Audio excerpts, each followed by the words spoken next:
చెప్తున్నాం అని గుర్తు చేసుకోండి. కొన్ని దినాల క్రితము నేను మీ ఊరి గురించే మాట్లాడుతున్నాను.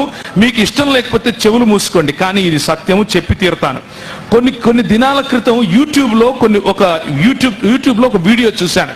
అందులో కొంతమంది పాస్టర్ గారులు నేను ఎంతగానో గౌరవించే, నాకు తెలిసినటువంటి వారు కూడా ఆ గుంపులో ఉన్నారు. దీన్ని ఏమంటారు, పాలకొల్లు ఈ ప్రాంతంలో ఉన్నటువంటి పాస్టర్ గారులు, దైవజనులు ముందుకొచ్చి అందులో ఒక ఆయన ఈ విధంగా మాట్లాడుతున్నాడు.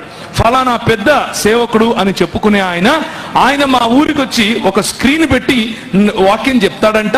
ఆయన వాక్యం చెప్పడం కారణంగా మా పొట్టలు కొడతాడా అని అడుగుతున్నాడు. మా కడుపులు కొట్టడానికి ఆయన మా ఊర్లోకి వచ్చి డిజిటల్ స్క్రీన్ మీద దేవుని వాక్యం ప్రకటిస్తాడంట.